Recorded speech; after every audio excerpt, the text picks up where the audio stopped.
جو قانون شہادت آرٹیکل 164 یہ کہتا ہے کہ جو آڈیو ویڈیو اس کی تصدیق ہو جائے تو اس کے لیے کسی ایویڈنس کی ضرورت نہیں ہے. اگر یہ جاہل شخص نے قانون کی 2 جماعتیں پڑھی جسٹس نے, تو ان کو یہ بتانا چاہ رہا ہوں کہ آپ جب میڈیا میں بات کرتے ہو تو تھوڑا سا یہ پٹواریوں کو تو کام ہی نہیں ہے. مریم بی بی اور نواز شریف, شہباز شریف, یہ تو جوتے پالش کرنے والے, انہیں تو زمانے سے الیکشن دانلی سے جیتے ہوئے آ رہے تھے.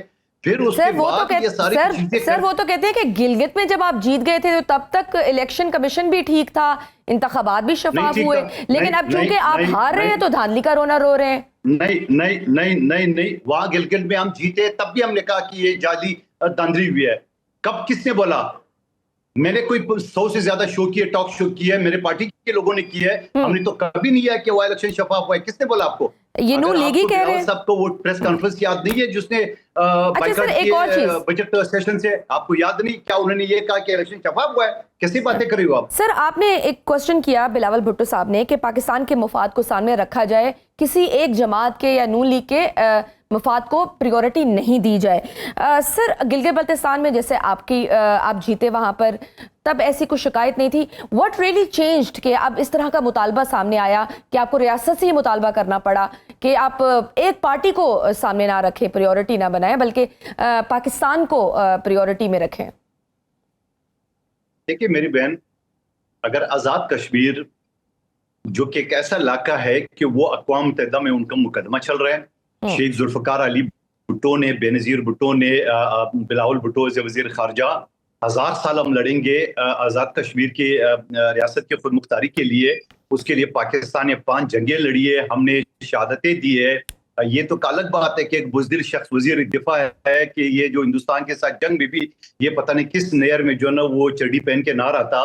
اس وقت بھی پاکستان کا جو امیج ہے یا ہندوستان کا جو مسخ چہرہ ہے وہ بلاول بھٹو ایز اے وزیر خارجہ, ایز اے وزیر دفاع, ایز اے وزیر اطلاعات دنیا کے سامنے کرے. یہ بزدل شخص تو کسی نہر میں ڈوبا ہوا تھا, ان کو کیا پتا تھا؟ دوسری بات ہم یہ کہنا چاہ رہے ہیں کہ یہ کشمیر کا علاقہ حساس علاقہ ہے. کیا فرق پڑتا ہے؟ مجھے ایک بات بتاؤ, اگر یہ وہاں آزاد کشمیری پی ٹی آئی کا وزیر اعظم آ جائے, وہاں جے یو آئی کا آ جائے, جماعت اسلامی کا آ جائے, کیا فرق پڑتا ہے؟ لیکن نہیں, ہم نے ان پٹواریوں کو دینا ہے, ہم اس 45 سال کی یہ جوتے پالش کرنے والوں کو دینا ہے.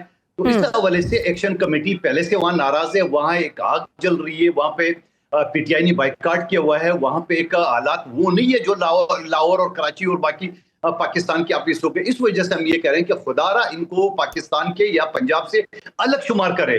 آپ نے پنجاب میں داندلی کی, فارم 47 کے تحت وزیر اعلیٰ بٹھایا, شہباز شریف کو وزیر اعظم بنایا. شہباز شریف کو تو وزیر اعظم ووٹوں کی تعداد سے تو پھر بھی پیپلز پارٹی نے بنایا.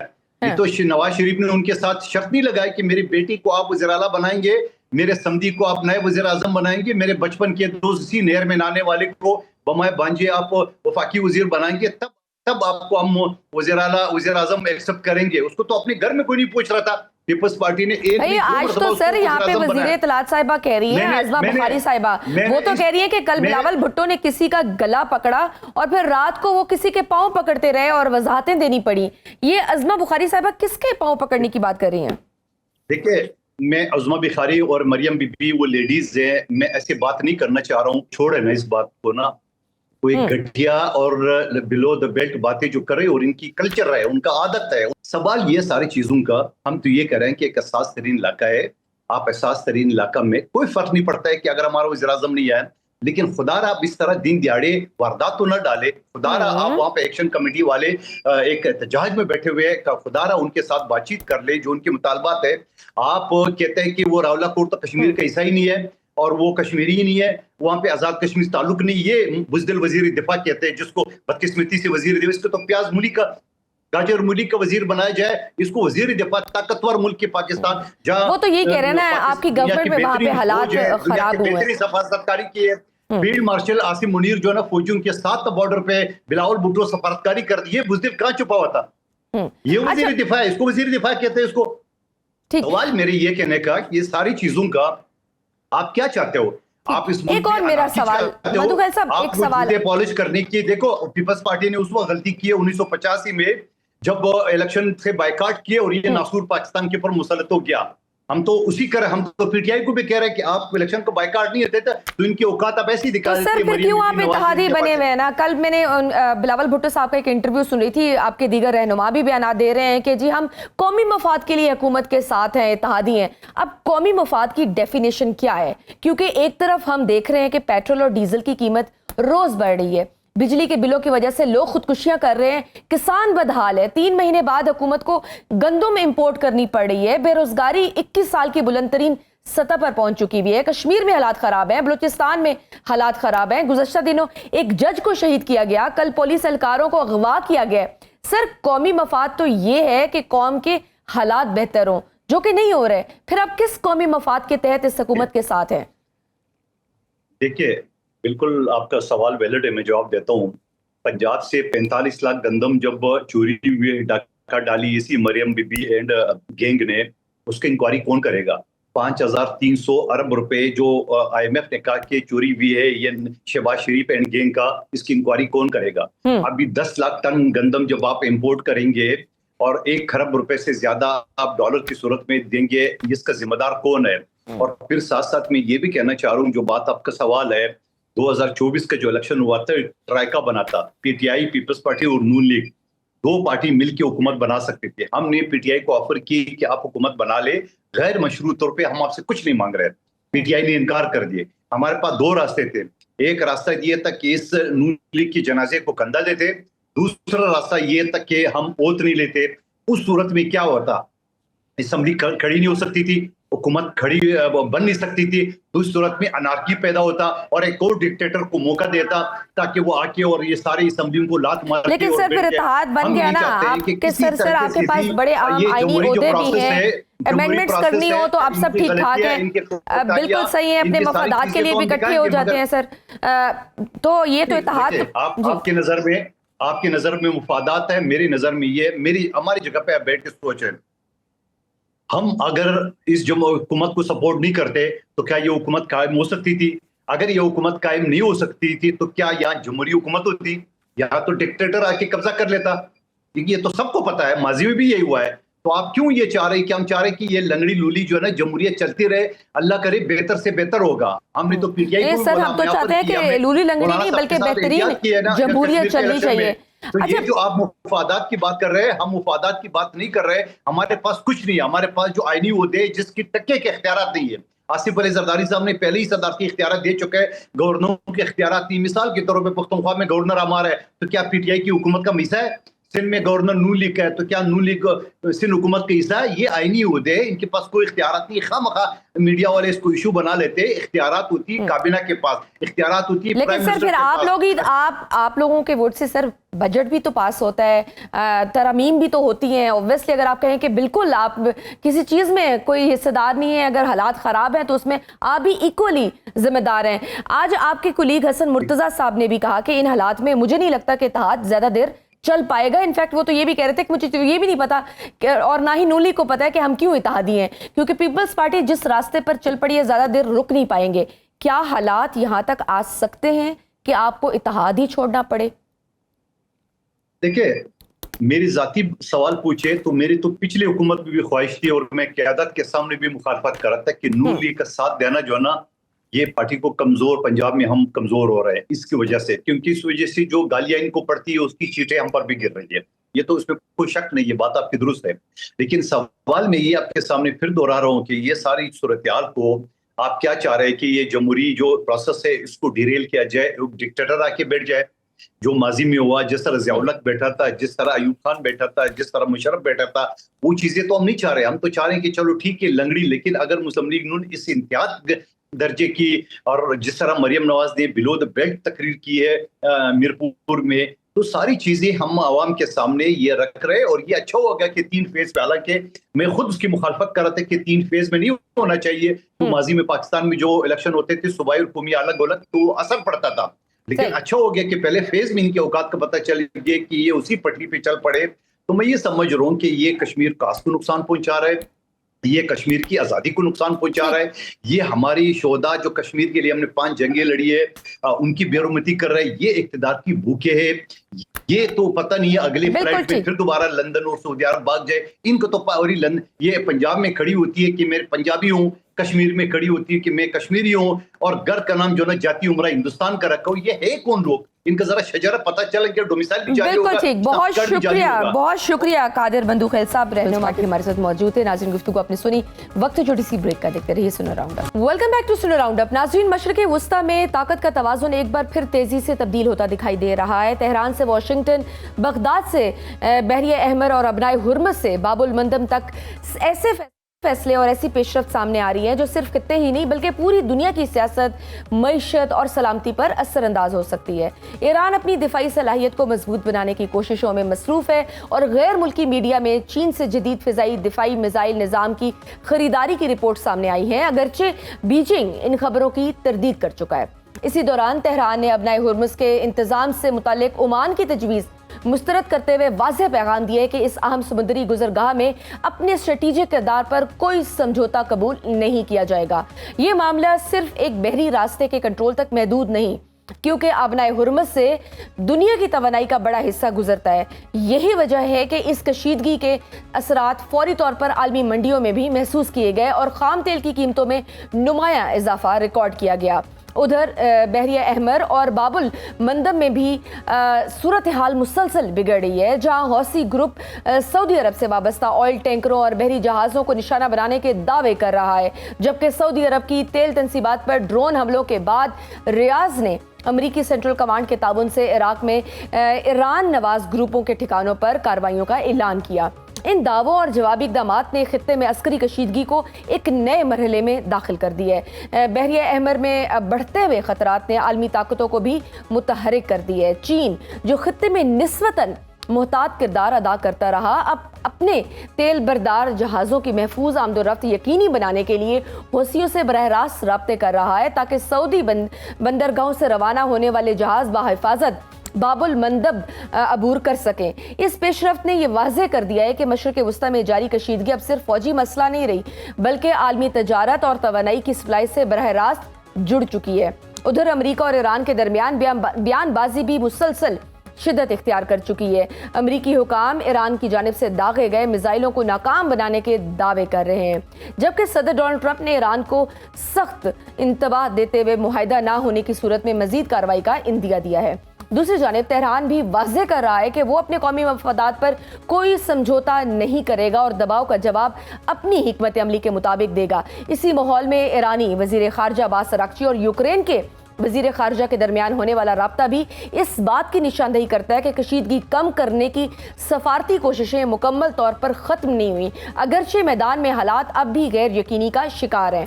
واشنگٹن میں بھی مشرق وسطیٰ کی یہی کشیدگی نمایاں رہی، جہاں اسرائیلی وزیر اعظم نیتن یاہو کے دورے کے دوران وائٹ ہاؤس کے باہر اور فور سیزنز ہوٹل کے سامنے بڑے پیمانے پر احتجاج کیا گیا۔ مظاہرین نے غزہ جنگ، انسانی حقوق اور بین الاقوامی فوجداری عدالت کے وارنٹ گرفتاری پر عمل درآمد کا مطالبہ کیا، جس سے یہ واضح ہوا کہ مشرق وسطیٰ کا بحران اب صرف میدان جنگ تک محدود نہیں بلکہ عالمی سیاست، سفارتکاری اور عوامی رائے کا بھی اہم موضوع بن چکا ہے۔ ان تمام واقعات کو اگر الگ الگ خبروں کے بجائے ایک تصویر کے طور پر دیکھا جائے تو منظرنامہ خاصا مختلف دکھائی دیتا ہے۔ ایک طرف ایران اپنی دفاعی پوزیشن مضبوط کر رہا ہے، دوسری طرف امریکہ اور اس کے اتحادی اپنی عسکری موجودگی بڑھا رہے ہیں۔ بحیرہ احمر اور ابنائے ہرمز جیسے اہم بحری راستے دباؤ میں ہیں۔ چین اپنے معاشی مفادات کے تحفظ کے لیے متحرک ہو چکا ہے، جبکہ عالمی منڈیاں ہر نئی پیش رفت پر فوری رد عمل دے رہی ہیں۔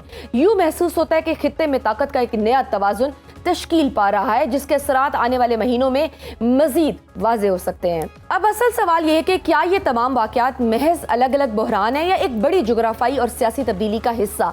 کیا سفارتکاری اس بڑھتی ہوئی کشیدگی کو روک پائے گی یا مشرق وسطیٰ ایک ایسے مرحلے میں داخل ہو چکا ہے جہاں ہر نئی پیش رفت دنیا کو ایک بڑے تصادم کے مزید قریب لے جا رہی ہے؟ اس سب پر بات کریں گے۔ ہمارے ساتھ موجود ہیں دفاعی تجزیہ کار میجر جنرل ریٹائرڈ سمرے سالک صاحب۔ آپ کو ویلکم کرتی ہوں اس راؤنڈ اپ میں۔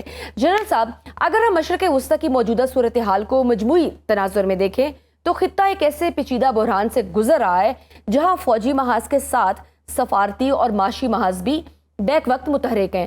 آپ کے نزدیک کیا یہ محض عارضی کشیدگی ہے یا ان تمام پیش رفتوں کے نتیجے میں خطے کا اسٹریٹجک توازن مستقل طور پر تبدیل ہوتا دکھائی دے رہا ہے؟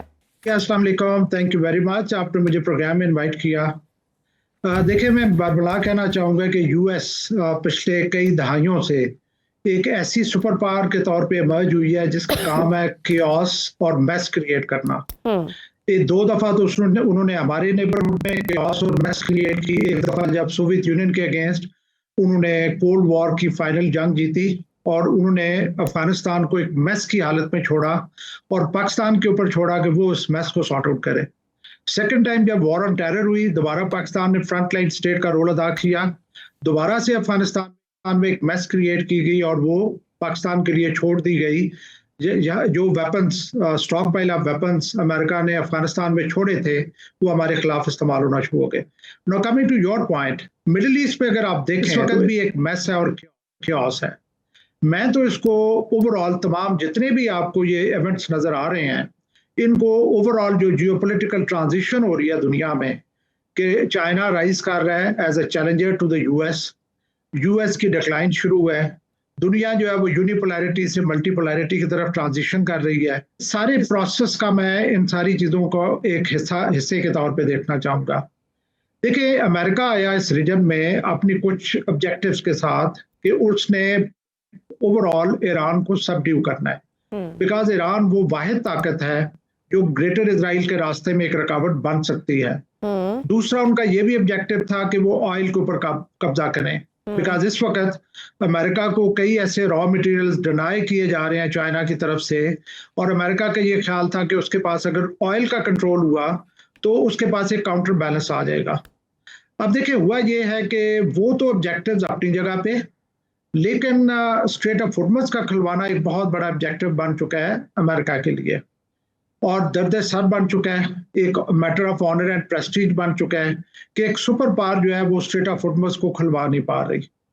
یو ایس چاہتا ہے کہ اس کی اجارہ داری ہو سپر پاور اس کے اوپر، اسٹریٹ آف ہارمز کے اوپر، اور ایران چاہتا ہے کہ اس کی اجارہ داری ہو.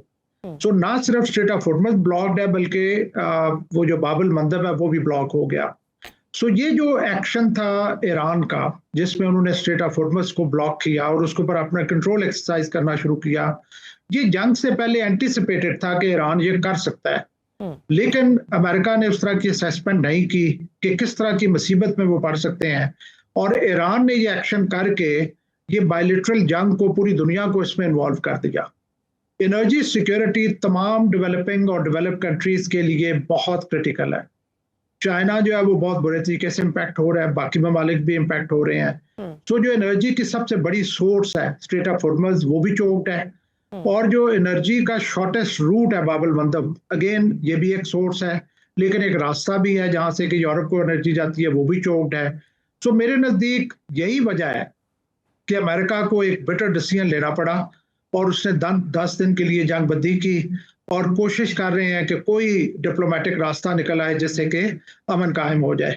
سو اس میں کوئی شک نہیں کہ 2025 اور 26 دونوں بہت ڈیفائننگ ایئر رہے ہیں.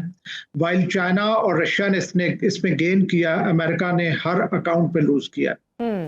اور سر، یہ جو ایران کی جانب سے فضائی دفاعی نظام کو مضبوط بنانے کی کوششیں، پھر چین کے ساتھ ہم دیکھ رہے ہیں دفاعی تعاون کی رپورٹس اور میزائل صلاحیت میں مسلسل اضافہ، کیا یہ صرف دفاعی تیاری ہے یا تہران ایک integrated air and missile defence architecture تشکیل دے رہا ہے جو مستقبل کے کسی بڑے تصادم کے لیے بنیاد بن سکتی ہے؟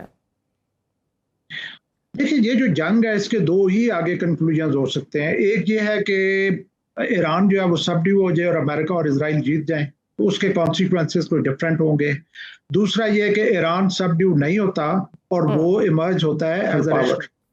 ہمیں جو اس وقت کی جو آؤٹ کم نظر آ رہی ہے، پچھلے 3 ماہ سے یہ جنگ جاری ہے، تو اپیرنٹلی یہی نظر آ رہا ہے کہ ایران جو ہے وہ سبڈیو نہیں ہو رہا اور ایران ایمرج ہو رہا ہے ایز اے ریجنل پاور، جس کے لیے میں سمجھتا ہوں کہ ابھی یہ جو پچھلے 2 راؤنڈ ہو چکے ہیں جنگ کے، ایک 40 دن کا تھا اور ایک 13 دن کا جو ریسنٹلی ہوا ہے، اس میں ایران نے ایک سپر طاقت کا مقابلہ کیا ہے جس کے پاس تمام ذرائع جنگ ہے. اس کے پاس ایئر فورس بھی ہے, اس کے پاس نیوی بھی دنیا کی بیسٹ ہے, اس کے پاس اسٹیلتھ ٹیکنالوجی بھی ہے, اس کے پاس میزائلز بھی دنیا کے بیسٹ ہیں, اس کے پاس ایئر ڈیفنس ویپن سسٹمز بھی دنیا کے بیسٹ ہیں. ویئرز ایران کے پاس کنورسلی کیا ہے, صرف میزائلز اور ڈرونز. ان دو چیزوں کے ساتھ ایک بہتر اسٹریٹجی امپلائے کرتے ہوئے اپیرنٹلی نظر آ رہا ہے کہ اس وقت تک ایران جو ہے وہ اس جنگ میں سبڈیو نہیں ہو رہا اور وہ جیت رہا ہے. اس سارے چیزوں کو دیکھتے ہوئے ابھی آگے کے چیلنجز کے لیے بھی امریکن ایگزیکٹلی ایران کو امبولڈن ہونا چاہیے. ایران کی جو سیلف ایشورنس ہے وہ اور بڑھے گی, کانفیڈنس اور بڑھے گا, اور وہ کوشش کرے گا کہ اسی طاقت کو آگے ایکسپینڈ کر کے وہ اپنے ڈیفنس اور دفاع کو اور زیادہ روبسٹ بنائے. وجہ اس کی یہ ہے کہ ایران آل along اپریہنسو رہا ہے یو ایس اور اسرائیل کی انٹریکشن سے. جب ایم او یو ہوا اس وقت بھی ایران کا یہی خیال تھا کہ وہ ان کو ٹرسٹ نہیں کر سکتا, وہ کسی وقت بھی جنگ دوبارہ شروع کر دیں گے, اور اسی طریقے سے ہوا, انہوں نے دوبارہ سے جنگ شروع کی. اب یہ پیریڈ آیا ہے لل پیریڈ, اس میں پھر ایران ان کو ٹرسٹ نہیں کرے گا, اور ایران کی پوری کوشش ہوگی کہ اس ٹائم میں جتنا وہ اپنے آپ کو مضبوط کر سکتا ہے وہ کرے, اور وہی اپیرنٹلی لگ رہا ہے کہ جو وہ کر رہا ہے. رائٹ. اور سعودی عرب اور امریکی سینٹرل کمانڈ کی جو عراق میں ایران نواز گروپوں کے خلاف کارروائیوں کی اطلاعات سامنے آئی ہیں, فوجی نقطہ نظر سے کیا یہ صرف ٹیکٹیکل رسپانس ایران کو اسٹریٹجک ڈیٹیرنس کا واضح پیغام دیا جا رہا ہے؟ دیکھیں, یو ایس نے جب یہ جنگ شروع کی تو اس کی کچھ چند پریزمپشنز تھی. ایک پریزمپشن یہ تھی کہ جب ہم سپریم لیڈر کو ڈیکیپیٹیٹ کریں گے, ایلیمینیٹ کریں گے, تو ایک اپرائزنگ ہوئی, وہ فیل ہوئی. دوسری ایزمپشن یہ تھی کہ جو ریجنل کنٹریز ہیں یہ آپس میں لڑیں گے اور ایک دوسرے کو تباہ کریں گے, وہ بھی فیل ہوئی. تیسری ایزمپشن یہ تھی کہ ہم جو ملیشیاز ہیں سراؤنڈنگ ایران ان کو پیمپر کریں گے, ان کو اہم کریں گے, ان کو پیسہ دیں گے, اور وہ یلغار کریں گے ایران کے اوپر. کیونکہ امریکہ آپ دیکھ لیں ابھی تک اس میں ہمت نہیں آ رہی کہ وہ اپنے سولجرز کو گراؤنڈ پہ ڈالے. اسٹریٹ آف ہارمز کا آؤٹ آف کویسچن ہے کھلنا permanently for long duration, unless وہ جو کوسٹل ایریاز ہے ایران کے اس کے اوپر امریکہ کا قبضہ نہ ہو, اور اس قبضے کے لیے اسے اپنے فورسز کو آن گراؤنڈ ڈالنا پڑے گا. وہ انہیں پتا ہے کہ اس کے کانسیکوینسز کیا ہوں گے. تو امریکہ کی کوشش یہی ہوگی کہ یہی آبجیکٹیو ہم اچیو کریں through non state actors, paid mercenaries جو کہ اس ریجن میں موجود ہیں, جیسے عراقی جن کا آپ ذکر کر رہے ہیں, کرد ہیں جن کا, تو ان کے اوپر انویسٹ کر کے ان سے وہی کام لیا جائے جو کہ امریکہ کو خود کرنا پڑے گا یا اس کے لیے کرنا مشکل ہے. بالکل صحیح. اور سر, یہ جو آبنائے ہرمز اور باب المندم اور بحیرہ احمر تینوں اہم بحری راستوں میں ایک ساتھ جو کشیدگی بڑھ رہی ہے, کیا دنیا پہلی بار ایسے ملٹائی تھیٹر میری ٹائم پریشر کا سامنا کر رہی ہے جہاں مختلف محاذ ایک دوسرے سے جڑتے جا رہے ہیں؟ کیونکہ بات پہلے سٹارٹ ہوئی تھی تو یہ مختلف محاذ ایک دوسرے سے جڑتے جا رہے ہیں. ابھی دیکھیں, ایران کو امریکہ کا جو بلاکیڈ ہے اسٹریٹ آف ہارمز کا, اس کا بیسک آبجیکٹو یہ ہے کہ ایران کو ترسیلات نہ پہنچیں, جبکہ ایران آئل نہیں گزرنے دے رہا, تو اس کے لیے بھی اس کے پاس بھی جو بھی اسے چیزیں چاہیے وہ نہ پہنچیں. لیکن یہ کہ ایران کے پاس ایک اور راستہ ہے کیسپین سی کا, جس کے تھرو وہ رشیا کے ساتھ لنکڈ ہے. اب یوکرین کا ایرانین شپ کے اوپر اٹیک کرنا, اس میں کوئی شک نہیں کہ یہ اوور آل اسی ایفرٹ کی کڑی ہے کہ اس طرف اگر ایک راستہ اس کا کھلا ہوا ہے اس کو بھی چوک کیا جائے. اور آپ نے دیکھا کہ یوکرینین پریزیڈنٹ نے وزٹ کی امریکہ میں, اس نے نتن یاہو سے ملاقات کی, اور پھر تو یہ اپیرنٹلی یہ تمام جتنے بھی ایکشنز ہیں یہ اسی کی کڑی ہیں, کیونکہ ایران کو اسٹرینگولیٹ کرنے کی کوشش کی جا رہی ہے. اسٹریٹ آف ہارمز تو امریکہ سے کھل نہیں پا رہا, تو کوشش ہوگی کہ کیسپین سی والا راستہ بھی بلاک کیا جائے وتھ سپورٹ آف یوکرین. لیکن دیکھنے کی بات یہ ہے کہ جو بھی اس وقت فرنٹ لائن رول ادا کریں گے فار دا یو ایس, انہیں خود ایک خمیازہ بھگتنا پڑے گا. یہ جو ریجنل کنٹریز ہیں جن کی ٹیریٹری یوز ہو رہی تھی ایران کے خلاف, انہوں نے ابھی تک ایبسٹین کیا کہ انہوں نے ایران کے اوپر کوئی ایکشن نہیں کیا, جو میں سمجھتا ہوں کہ ایک وائز ڈیسیژن ہے. تو یوکرین اگر یہ کام کر رہا ہے جو اپیرنٹلی لگ رہا ہے کہ امریکہ کے لیے کر رہا ہے, تو یوکرین کو ڈیفینیٹلی اس کا خمیازہ بھگتنا پڑے گا. اور اگر یوکرین کے اوپر آن سلاٹ دونوں ڈائریکشن سے ہو جاتی ہے, that is from Iranian side as well as Russian side, تو میرا خیال ہے یوکرین کے لیے چیلنجز اور بڑھیں گے. رائٹ. اور ایران کی جانب سے اردن میں سر امریکی فوجی اڈے کو بیلسٹک میزائلوں سے نشانہ بنانے کے دعوے, اور پھر امریکہ کی جانب سے ان میزائلوں کو دفاعی نظام کے ذریعے ناکام بنانے کے بیان کو آپ کس تناظر میں دیکھتے ہیں؟ کیا یہ صرف ایک محدود نوعیت کا حملہ اور جوابی پیغام تھا, یا اس سے ظاہر ہوتا ہے کہ امریکہ اور ایران کے درمیان براہ راست عسکری تصادم کا خطرہ پہلے سے زیادہ بڑھ چکا ہے؟ دیکھیے, ہوتا یہ ہے کہ شجیہ کے اس طرح کی جنگ میں دونوں پارٹیز دوسرے کے اوپر ایسا پین انفلیکٹ کرنے کی کوشش کرتی ہیں کہ وہ جو ہے وہ پیرالائز ہو جائے. سو میرے نزدیک ایران نے پہلے 40 دن کا راؤنڈ ایک لڑا, اس نے اپنے کچھ ہتھیار استعمال کیے. اس وقت بھی یہ اسیسمنٹ تھی کہ وہ اپنے کچھ جو سپر ویپنز ہیں, جو بھی ان کے پاس بیسٹ کیپیبلٹی ہے, اس کو انہوں نے ریزرو کے طور پہ رکھا ہوا ہے. اس دفعہ انہوں نے جارڈن میں فرسٹ ٹائم ان بیسز پہ اٹیک کیا, اور وہ اتنے افیکٹو اٹیکس تھے کہ امریکہ کے سولجر جو ہے ان کی ڈیتھس ہوئیں, جو کہ امریکہ کسی صورت بھی برداشت نہیں کر سکتا. تو میرے نزدیک ایران کے جو ایکشنز ہیں انہوں نے ایسا پین ڈیلیور کیا ہے آن امریکنز کہ جس کی وجہ سے ان کو یہ سیز فائر یہ کرنا پڑا. کیونکہ اس وقت جو ایفرٹس نظر آ رہی تھی, دو جو نیگوشیٹنگ کنٹریز ہیں وہ تو ایفرٹ کر رہی تھیں, لیکن امریکہ کی طرف سے ایسی انڈیکیشنز آ رہی تھیں کہ ان کے جو میونیشنز ہیں وہ ڈپلیٹ ہو رہے ہیں اور ان کو ایک ریسپائٹ چاہیے. تو جس وجہ سے میں سمجھتا ہوں کہ اس وقت تک ایران کا پلڑا بھاری ہے, اور اس کے بعد ہو سکتا ہے کہ اگر دوبارہ کوئی ایک لڑائی کا راؤنڈ شروع ہوتا ہے تو ہو سکتا ہے اس سے زیادہ بھی سرپرائزز ملیں ایران کی طرف سے امریکہ کو اور اسرائیل کو. اچھا سر, یہ حوثیوں کی جانب سے جو بحری جہازوں, آئل ٹینکرز اور ڈرونز آپریشنز کے دعوے ہمارے سامنے آ رہے ہیں, کیا آج کے دور میں غیر ریاستی مسلح گروہ اتنی صلاحیت حاصل کر چکے ہوئے ہیں کہ وہ بڑی ریاستوں کی بحری حکمت عملی اور پھر عالمی تجارت کو مؤثر انداز میں متاثر کر سکیں؟ ڈیفینیٹلی یہ جو ایک نیا فینومینا ایمرج ہوا ہے, نان اسٹیٹ ایکٹرز, NSA, یہ جو ہے یہ مطلب ایک ریسنٹ پاسٹ میں, بلکہ میں کہوں گا ایون 9/11 سے پہلے ان کے پاس ایسی کیپیبلٹیز آئی ہیں, بیکاز آج کا جو دور ہے, جو دنیا ہے, وہاں پہ نالج بیسڈ وارفیئر چل رہی ہے.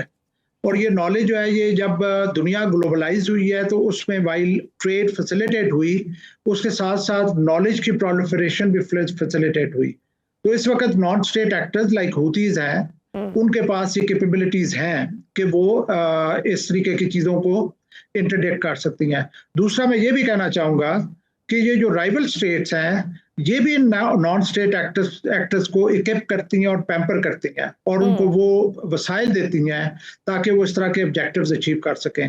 چاہے ہمارا علاقہ ہے جہاں پہ کہ یہ جو TTA, TTP اور القاعدہ اینڈ دین اور اسی طریقے سے مڈل ایسٹ میں کئی ایسے نان اسٹیٹ ایکٹرز ہیں.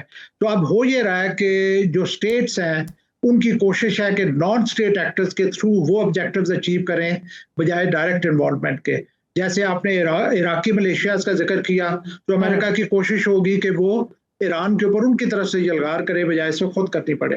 اور چائنا کی رول کی اگر ہم بات کریں تو چائنا ایک طرف حوثیوں سے براہ راست رابطے کر رہا ہے اور دوسری طرف ایران کے ساتھ دفاعی تعاون کی خبریں بھی سامنے آ رہی ہیں.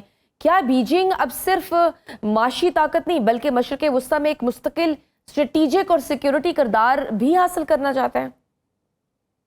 دیکھیں ایبسولوٹلی, جب ایک ویکیوم کریٹ ہوگا تو کسی نہ کسی نے اس ویکیوم کو فل کرنا ہے. آپ نے سنا ہوگا کہ اگلے دنوں پریزیڈنٹ ٹرمپ نے یوریشین ایکسس کی بات کی ہے. یوریشیا جو ہے وہ ایشیا اور یورپ کا مجموعہ ہے, دونوں یہ کانٹیننٹس آپس میں ملتے ہیں اور ایک دنیا کا سب سے بڑا جو ورلڈ آئی لینڈ ہے وہ کریٹ ہوتا ہے. تو جیسے US نے جب گرو کرنا شروع کیا تھا تو اس نے اپنا جو خطہ تھا ویسٹرن ہیمسفیئر, اس سے تمام ایکسٹرنل فورسز کو ایوکٹ کیا تھا, نکالا تھا ادھر سے, اور اس نے یہ کہا تھا مونرو ڈاکٹرین کے تھرو کہ آئندہ کوئی یہاں پہ پاؤں نہیں رکھے گا. اسی طریقے سے اس وقت چائنا کی طرف سے ایک ڈسکریٹ ایفرٹ جاری ہے کہ امریکہ کو یوریشین لینڈ ماس سے نکالا جائے, اور وہ جو ہے وہ پہلے اس کا افغانستان سے انخلا ہوا, اب جو ہے وہ مڈل ایسٹ سے اس کی یا انخلا ہوگا یا اس کی جو پریزنس ہے وہ